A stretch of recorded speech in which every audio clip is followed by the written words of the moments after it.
ఒక్కసారి ఊహించుకోండి, మీరు రోడ్డు పక్కన ఉన్న ఒక టీ షాప్‌కి వెళ్లారు. టీ తాగి అక్కడ ఉన్న క్యూఆర్ కోడ్‌ని స్కాన్ చేసి పేమెంట్ సెలెక్ట్ చేసుకొని పిన్ ఎంటర్ చేస్తారు. అంతే. సెకండ్‌లలో మీ అకౌంట్‌లో ఉన్న డబ్బులు వేరే వాళ్ళ అకౌంట్‌లోకి ట్రాన్స్‌ఫర్ అయిపోతాయి. ఇక్కడ మీ దగ్గర నుంచి ఫోన్ ఎవరూ తీసుకోలేదు. మీరు ఎటువంటి అప్లికేషన్ ఫామ్ ఫిల్ చేయలేదు. అన్నింటికంటే మించి బ్యాంకుకి వెళ్లి గంటల కొద్దీ సమయం వేస్ట్ చేసుకోలేదు. ఇక్కడ క్వెషన్ ఏంటి అంటే, మనం పంపించే డబ్బులు ఎక్కడికి వెళ్ళాయి? ఎలా వెళ్ళాయి? మనం జరిపే ఈ ట్రాన్సాక్షన్స్ వెనుక ఒక పెద్ద సిస్టమ్ పనిచేస్తుంది. ఆ సిస్టమ్ పేరే యూపీఐ. ఈరోజు వీడియోలో అసలు యూపీఐ ఎలా పనిచేస్తుంది, దానిని ఎవరు ఆర్గనైజ్ చేస్తారు, దీనివల్ల ప్రజల లైఫ్ స్టైల్ ఎంతలా మారిపోయింది, దీనివల్ల లాభమా నష్టమా అనేది చాలా క్లియర్గా ఎక్స్ప్లెయిన్ చేస్తాను. కొన్ని సంవత్సరాలు వెనక్కి వెళ్ళి చూస్తే మనం ఎవరికైనా డబ్బులు పంపించాలి అంటే ఖచ్చితంగా బ్యాంకులకు వెళ్లాల్సి వచ్చేది. గంటల కొద్దీ క్యూలో వెయిట్ చేయటం, అప్లికేషన్ ఫిల్ చేయటం, అకౌంట్ నెంబర్, ఐఎఫ్ఎస్సి కోడ్, ఇంకా డాక్యుమెంట్స్. వీటన్నింటికీ మించి బ్యాంకుకు వెళ్ళే వ్యక్తికి ఉండాల్సిన మొదటి లక్షణం ఓపిక. ఎందుకంటే ఎవరైనా వ్యక్తి బ్యాంకుకు వెళ్తున్నారు అంటే ఆ రోజు వేరే పనులు పెట్టుకోకుండా దానికోసమే ప్రత్యేకంగా బ్యాంకులకు వెళ్ళేవారు. సిస్టమ్ అంత స్లోగా పనిచేసేది. ఇంత చేసినా కూడా అకౌంట్లోకి మనీ క్రెడిట్ అవ్వడానికి 2 రోజులు టైం పట్టేది. కానీ ఇప్పుడు మొబైల్ ఓపెన్ చేస్తాం, స్కాన్ చేసి మనీ సెలెక్ట్ చేసుకొని పిన్ ఎంటర్ చేస్తాం, అంతే, పేమెంట్ సక్సెస్ఫుల్. కానీ అసలు క్వశ్చన్ ఏంటంటే, ఇంత స్పీడ్ ఎలా? ఒక చిన్న ఎగ్జాంపుల్ తీసుకుందాం. రవి, రాకేష్ అనే 2 ఫ్రెండ్స్ ఉన్నారు. రాకేష్ రవికి ఫోన్ చేసి 500 రూపాయలు పంపించమని చెప్తాడు.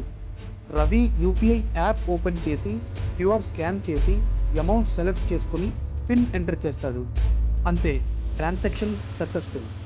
వెంటనే రాకేష్కి అమౌంట్ క్రెడిట్ అయినట్టు మెసేజ్ వస్తుంది. రవి పిన్ ఎంటర్ చేయగానే డైరెక్ట్గా మనీ రాకేష్ అకౌంట్లోకి క్రెడిట్ కాదు.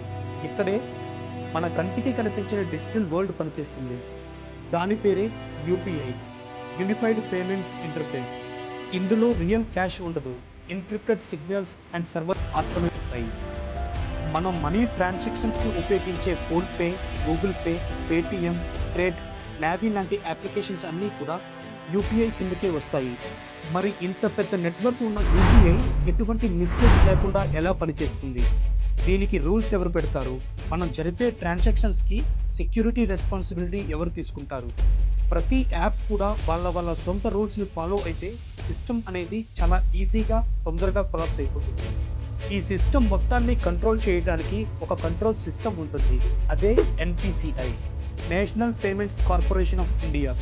ఇది ఒక బ్యాంక్ ఇంకొక బ్యాంక్తో ఎలా కనెక్ట్ అవ్వాలి, ట్రాన్సాక్షన్ సర్వర్ రూట్ ఎలా పనిచేయాలి, సెక్యూరిటీ లెవెల్స్ ఎలా ఉండాలి, ఒకవేళ ట్రాన్సాక్షన్ ఫెయిల్ అయితే రిఫండ్ ఎలా జరగాలి అని డిసైడ్ చేస్తుంది.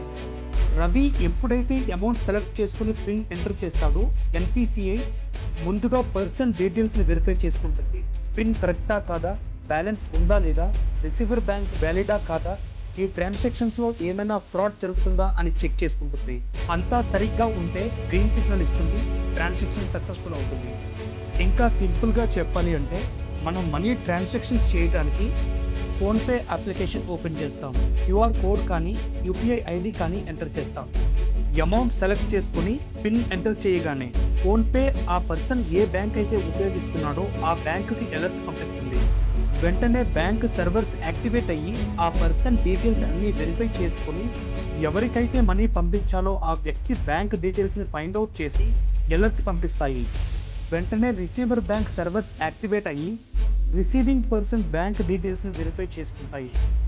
ఈ మొత్తం ప్రాసెస్లో మనీ సెండ్ చేసే బ్యాంక్ నుంచి కానీ రిసీవర్ బ్యాంక్ నుంచి కానీ యూపీఐ సర్వర్ సిగ్నల్స్ ఏ ప్రాబ్లం లేకుండా ఉంటేనే మనీ క్రెడిట్ అవుతుంది, ట్రాన్సాక్షన్ సక్సెస్ఫుల్ అవుతుంది. ఈ మొత్తం ప్రాసెస్ అంతా కూడా ఎన్పిసిఐ మానిటర్ చేస్తూ ఉంటుంది. Each and every transaction NPCI కంట్రోల్లో ఉంటుంది. కొన్ని సందర్భాల్లో ట్రాన్సాక్షన్ ఫెయిల్డ్ అని, అనేబుల్ టు ప్రాసెస్ అని, ట్రాన్సాక్షన్ పెండింగ్ అని చూపిస్తూ ఉంటాయి. ఇలా ఎందుకు జరుగుతాయో మీకు తెలుసా? మనం ఉపయోగిస్తున్న బ్యాంకులు, యూపీఐ యాప్స్ అన్నీ కూడా సిగ్నల్స్ అండ్ సర్వర్స్ మీద ఆధారపడి పనిచేస్తాయి. ఒక్కోసారి వాటి ట్రాఫిక్ ఓవర్లోడ్ అయినప్పుడు సర్వర్స్ డౌన్ అయిపోతాయి. అంటే ఒకే సమయంలో ఎక్కువ సంఖ్యలో ప్రజలు యూపీఐను ఉపయోగించినప్పుడు సర్వర్స్ అంత ట్రాఫిక్ని హ్యాండిల్ చేయలేవు. వెంటనే వాటి స్ట్రెంగ్త్ను కోల్పోతాయి, ట్రాన్సాక్షన్ ఫెయిల్ అవుతుంది. కాకపోతే ఇక్కడ కూడా భయపడాల్సిన అవసరం లేదు. ఎన్‌పీసీఐ ప్రతి ట్రాన్సాక్షన్ రికార్డ్‌ని మెయింటైన్ చేస్తుంది. ఒకటి ట్రాన్సాక్షన్ సక్సెస్ అవుతుంది లేదా ఏదైనా మిస్టేక్ జరిగితే ఆటోమేటిక్‌గా మనీ రిఫండ్ అయితుంది. అంతే తప్ప యూపీఐ పేమెంట్‌లో ఎప్పుడూ కూడా మనీ లాస్ అవ్వదు. యూపీఐ పేమెంట్ చేసే సర్వర్ మాత్రమే కాదు, ఇది ఇండియా డిజిటల్ బ్యాక్‌బోన్. దీన్ని సరిగ్గా నడిపించే ఫౌండేషన్ ఎన్‌పీసీఐ. ఒక చిన్న ట్రాన్సాక్షన్ చేయాలంటే బ్యాంకులకు వెళ్ళి గంటల కొద్దీ సమయం వెయిట్ చేసే రోజుల నుంచి ఒక చిన్న ఫోన్, ఒకే ఒక్క పిన్‌తో ఇండియన్ ఎకానమీ మొత్తం పరుగులు తీసే రేంజ్‌లో డిజిటల్ వరల్డ్ డెవలప్ అయింది. ఇది కేవలం టెక్నాలజీ మాత్రమే కాదు, ఇండియాస్ గ్రోత్ అండ్ పవర్. నేను మీకు అందించిన ఇన్ఫర్మేషన్ ఏ ఒక్క పాయింట్లో అయినా మీకు హెల్ప్ఫుల్ అనిపిస్తే వీడియోని లైక్ చేయండి, సబ్స్క్రైబ్ చేయండి. అలాగే ఇంకేదైనా కొత్త విషయాలను తెలుసుకోవాలనుకుంటే వీడియో కింద కామెంట్ చేయండి. ఖచ్చితంగా దాని మీద ఒక మంచి ఇన్ఫర్మేటివ్ వీడియో చేయడానికి ప్రయత్నిస్తాను. Thank you so much.